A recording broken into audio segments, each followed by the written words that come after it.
Fellas, you know Degree Cool Rush deodorant, right? Well, last year they changed the formula, and guys were mad about it. One dude even started a petition. So guess what? Degree heard us, admitted they messed up, and brought the original Cool Rush scent back exactly how it was. And it's in Walmart, Target, and other stores now for under $4. So grab some and remember why its cool, crisp, and fresh scent made it the #1 men's antiperspirant for the last decade. Degree Cool Rush is back, and it smells like victory for all of us.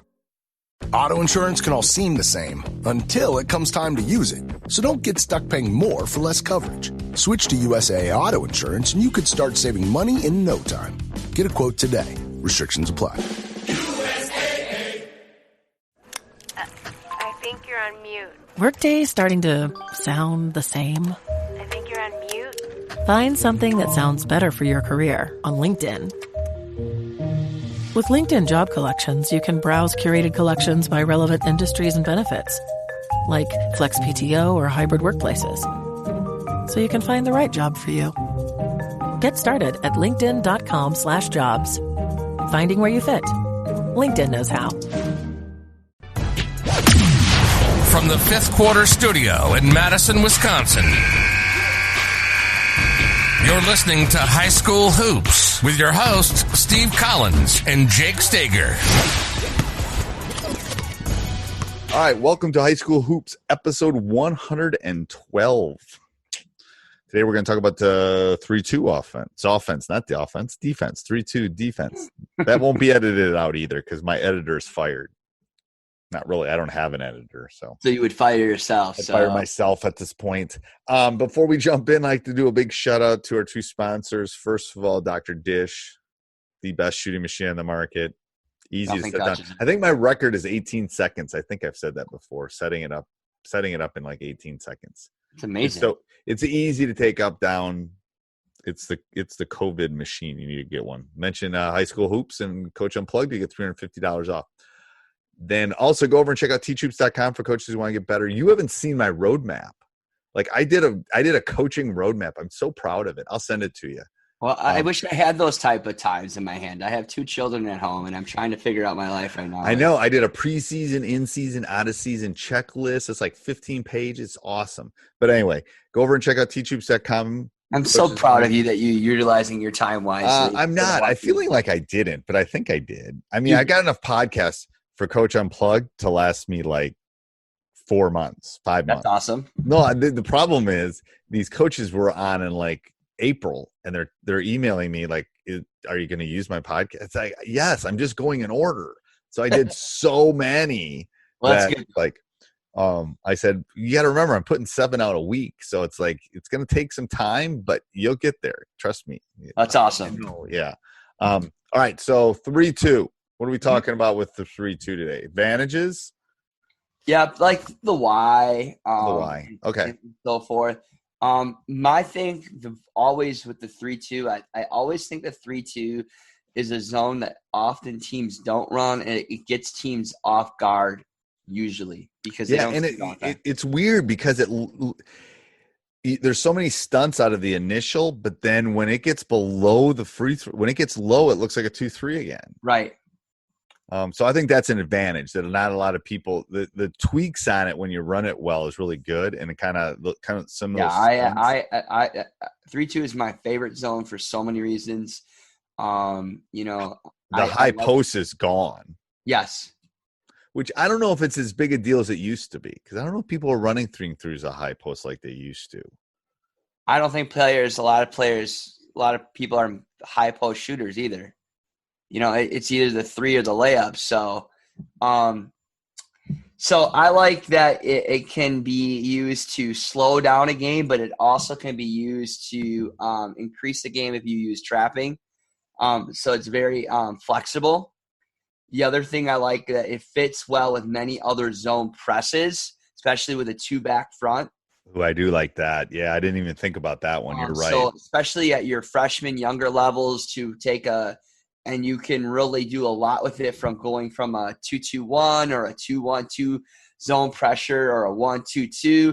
You can do a lot of full court zone pressure into the 3-2, which I like. So it's very easy to mold in from the full court pressure into the half court. And I also think that you're in a better position for rebounding in the 3-2 zone. Oh, you are a better. Yeah. And I like that you can send that guy, you can send that top person. You can do it different ways where they become the middle of the back. They can have them stay up top. I mean, there's so many different. Your point player. Yeah, the point, the one. Yeah, there's different ways you can. That's what I like too. Is like most of your variation really comes out of that middleman, and it could be a quick middleman or a big middleman depending on what you want to do with it, who you're using. So I love that. So disadvantages is harder to teach, I think. It is, especially if you do some of those stunts. Yep. Because there can be some gaps when that and who do you put on top? Do you put a little guy? Because if you put a little guy, then all of a sudden he can be in the, I think that's one of the bigger disadvantages for me is like, who do you put in that? I think when you talk about that middle guy, it's really about teaching your two bottom guys to be able to rotate and support him, because you can have a little guy in that middle that's quick if you have two big guys that are willing to move continuously as the ball is moving. A lot of times, though, in the 3-2, you'll have two slower guys on the bottom, and then that's where that opens up and creates problems. Right. I think if you're slow off the dribble, I think you can have some problems in the 3-2, especially baseline. For somebody because they can make that turn, and then all of a sudden you don't have the defense there to help you. I agree. The other thing is that somebody that I used to run this exclusively. The way that good teams would beat us is pinning the corner. So they would send they would pin on a reversal from a skip pass. They'd like to pin the bottom of that zone, and we get ourselves in trouble a lot of the time. And a pin can work against a 2-3 too. We didn't mention that last week, but that can work there too. For sure. So why is it your favorite? I like the variations of trapping high and low. And I like that you can be able to take full court pressure and transfer into a zone very easily. Yeah, I mean, those would be the two big ones for me. I think it's got the least amount of disadvantages of the three that we're talking about over the 3 weeks. I agree, because I still feel like it has some ability of both zones, but it covers the court better than a 1-3-1. Right, and I think the 3-2 is really fed into the game that we're playing now. Yes, that's why I said that. It's like those three players out in the perimeter area. Right, that's where the 2-3 was more. Yeah, a good defense. I really want kids to be taking that corner three or that short corner jump shot, because that's a difficult shot. They often say that the short corner jump shot is the hardest shot in basketball. So I'll let them shoot that all day. Right, I agree. All right, Coach, you don't have what do we call it at the end of the podcast? A full timeout. I just don't. I think. So I'll ask a full timeout. Okay.